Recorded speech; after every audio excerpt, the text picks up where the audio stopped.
Proxy media generate பண்ணுறோம்ல, இப்படி generate பண்ணும்போது இந்த மாதிரி ஒரு எரர் வரும். இது எப்படி சால்வ் பண்ணுறதா நம்ம இந்த வீடியோவில் பார்க்க போகிறோம். இப்போ இங்கே ஒரு கிளிப் இருக்குது. நான் இந்த கிளிப்புக்கு தான் நான் ப்ராக்ஸி ஜென்ரேட் பண்ணலான்னு இருக்கேன். இங்கே மீடியா புல்ல அந்த கிளிப்பில் ரைட் கிளிக் பண்ணிவிட்டு ப்ராக்ஸி மீடியாவில் ஜென்ரேட் ப்ராக்ஸி மீடியா கொடுக்குறேன். இப்போ லோடிங் ஆகுது. இப்போ பார்த்தீங்கன்னா ப்ராக்ஸி மீடியா ஜென்ரேஷன் ஃபெயில்டுன்னு வருது. இதை ஃபிக்ஸ் பண்ணுறதுக்கு 2-3 வழி இருக்குது. பட் மோஸ்ட் காமன் மெத்தட் என்னன்னா, நீங்கள் இது ஓகே கொடுத்துருங்க. ஓகே கொடுத்துரு. ஃபஸ்ட்டு மெட்டாடேட்டாவில் இது என்ன கோடக்கில் இருக்குன்னு பார்த்துக்கோங்க. இது வந்து H.264 264 இருக்குது. ஓகேவா? இப்போது இங்கே கீழே செட்டிங்ஸ் பட்டன் கிளிக் பண்ணுங்கள். கிளிக் பண்ணிவிட்டு இது அப்படியே நீங்கள் ஸ்க்ரோல் பண்ணிங்கன்னா ஆப்டிமைஸ் மீடியா அண்ட் ரெண்டர் கேட்சின்னு இருக்கா. இதில் பார்த்தீங்கன்னா ப்ராக்ஸி மீடியா ஃபார்மேட் வந்து H.264 தான் இருக்குது. அப்போது பிரச்சனை இல்லை. நம்ம அங்கே H.265 இருந்தால் தான் பிரச்சனை. இங்கே H.264 தான் இருக்குது.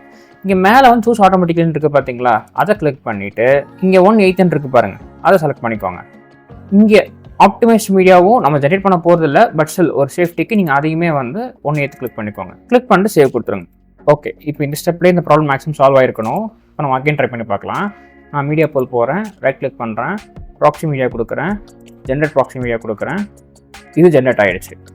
அவ்வளோதான், ப்ராப்ளம் சால்வ். இன்கேஸ் நீங்கள் நேரம் ஃபேஸ் பண்ணிங்கன்னா இந்த மெத்தட் உங்களுக்கு ஒர்க் ஆச்சா இல்லைன்னு கண்டிப்பாக சொல்லுங்கள். அது இருக்கட்டும், இந்த proxy media optimise media 2 matter இருக்குது. இது ரெண்டும் என்னன்னு நம்ம நெக்ஸ்ட் வீடியோ டீட்டெயிலாக பார்க்கலாம். உங்களுக்கு வேறு ஏதாவது சொல்யூஷன் வேணும்னா கமெண்ட் செக்ஷனில் கமெண்ட் பண்ணுங்கள். நான் அந்த எப்படி ஃபிக்ஸ் பண்ணுன்னு கண்டிப்பாக ஒரு வீடியோ போடுறேன். இன்னொரு வீடியோவில் பார்க்கலாம். தேங்க்ஸ் ஃபார் வாட்சிங். பை.